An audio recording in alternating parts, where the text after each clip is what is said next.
Good evening. Lesson 91, we're going to talk about the effect of scaling on perimeter, area, and volume. We've been talking about this for a long time. We know that changing for instance, doubling the dimensions of an object does not double the area. It does not double the volume, okay?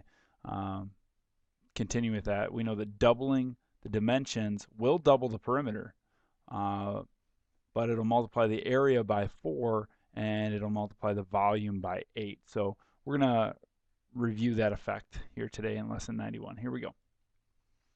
If you know the scale factor between two polygons, describe how you can find the ratios of their perimeters and areas.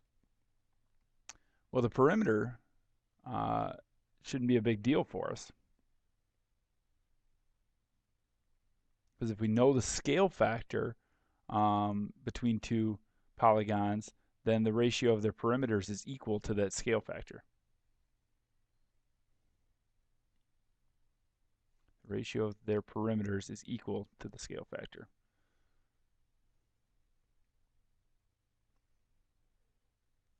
However, the area ratios are going to be affected a little bit here, because we know that area is two dimensions being multiplied by each other.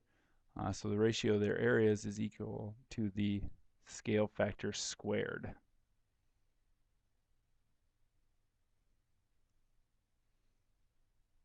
Okay, and we're going to see that demonstrated throughout some of these examples. The dimensions of a wallet-sized photo are about half the dimensions of a 5-inch by 7-inch photo. The area of the wallet-sized photo is about what fraction of the area of the 5 by 7 photo? Okay. So they gave us the scale factor, 1/2. Okay, the dimensions of a wallet-sized photo are about 1/2 the dimensions of a 5-inch by 7-inch photo. So the scale factor is 1/2. Now they want to start talking about the area of the wallet-sized photo is about what fraction of the area of the 5 by 7. Okay, well, when we're talking about area, we'll just take the scale factor and we'll square it, and that's our answer. We're done. Not a lot of work here. It's just kind of knowing what's being given to you and what's being asked of you. But a wallet-sized photo's area is 1/4 of a 5 by 7. In other words, you could fit 4 wallet-sized photos on top of a 5 by 7. A triangle with vertices at 0, 0, 1, 0, and 0, 2 is dilated by a scale factor of 4. The area of the dilated image is how many times the area of the original triangle? Well, I can do this without even graphing it, guys. Okay, if the scale factor is 4, well, 4 squared is 16. So the answer is that the area of the dilated image is going to be 16 times the area of the original image. We're going to go ahead and graph it just to prove it, though, and I'll show you how this works. So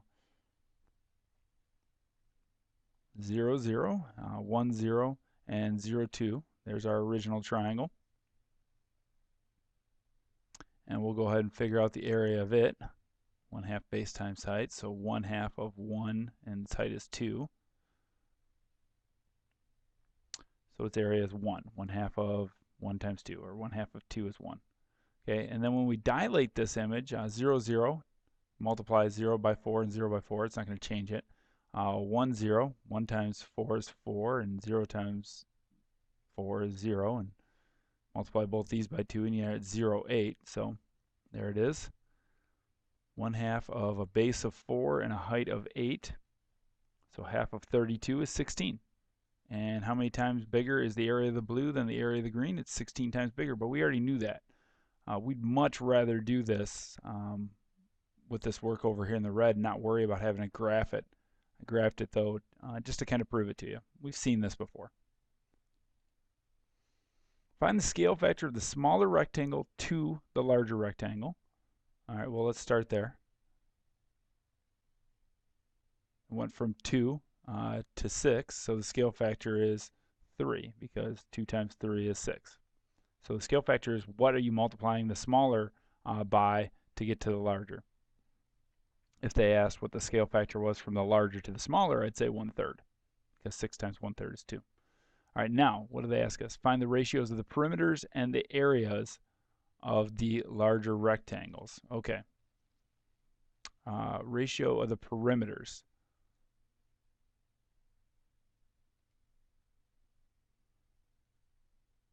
Well, the ratio of the perimeters, and I'm going to look at this as the, let's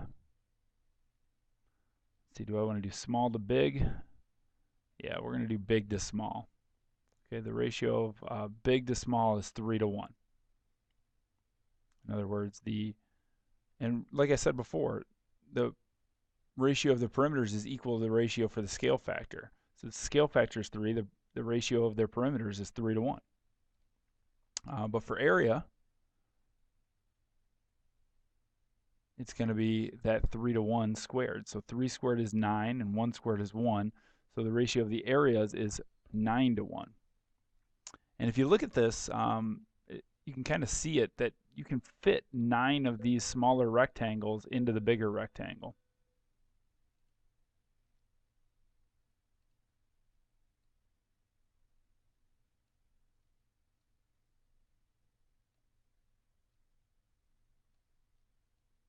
Something like that.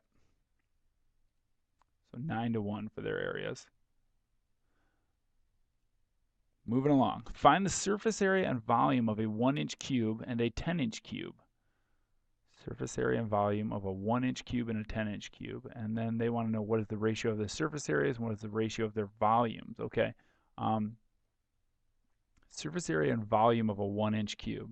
All right. The surface area of a 1-inch cube would be 1 square inch times 6 faces. So it's going to be 6 square inches.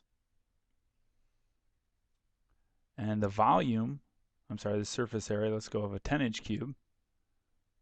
It's going to be 100 square inches, 10 by 10, by 6 faces, so that's 600 square inches. So the ratio of their surface areas would be 1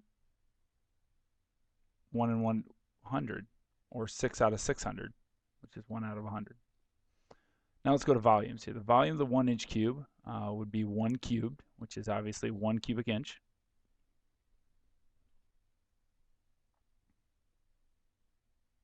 And the volume of the 10-inch cube is going to be 10 cubed, which is 1,000 cubic inches. So the ratio of their volumes is 1 to 1,000.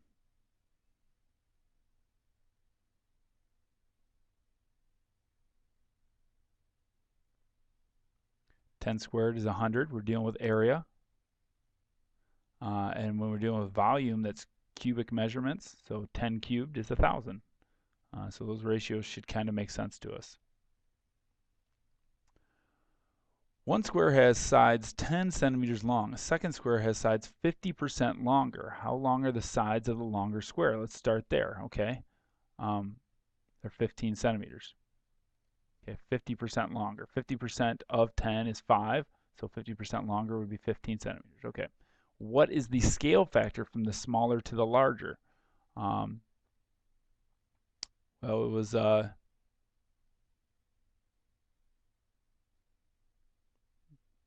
started off as 100%, and we added 50%. So it was now 150% of the old dimensions, or a scale factor of 1.5.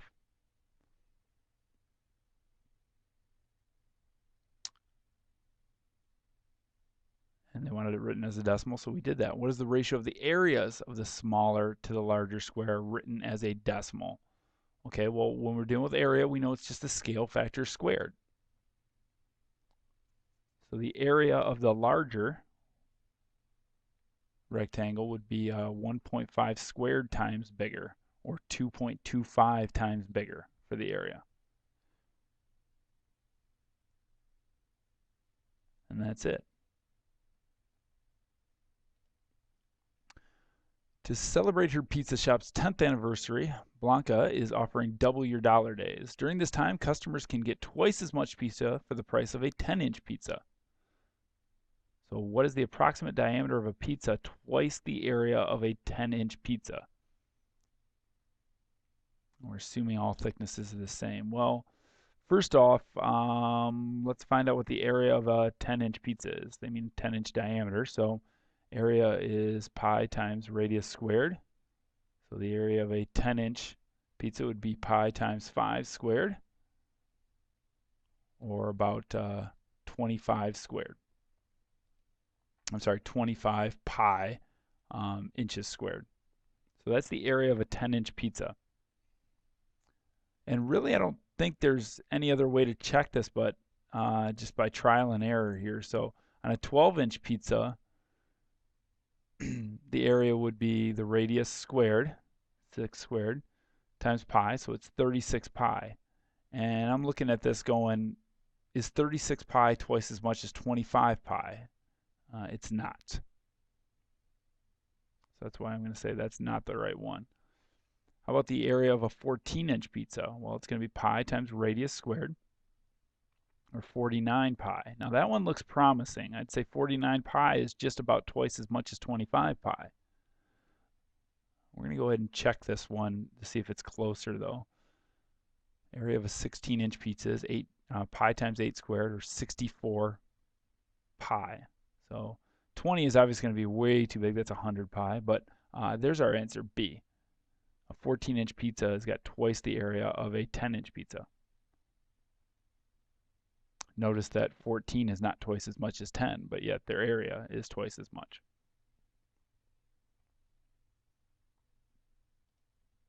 And lastly here, if a 6-inch diameter balloon holds a pint of water, how much water does a 6-inch radius balloon hold? A 6-inch diameter balloon holds a pint of water. Well, first of all, let's keep the ratio the same here. So if the first balloon is given us a measurement of its diameter, we should probably look at the second balloon as a measurement of its diameter. It's a 12-inch diameter balloon if it's a 6-inch radius. Same thing. Now let's see, the scale factor here is 2 because the second balloon's diameter is twice as much as the first balloon's diameter. They want to know how much water does it hold. They're talking about volume here. So we'll take the scale factor and cube it. So it should hold 8 times as much. Okay. Its dimensions are twice as much. Its surface area would be 4 times as much, but its volume is going to be 8 times as much. And very simple math here, we're just going to do it mentally.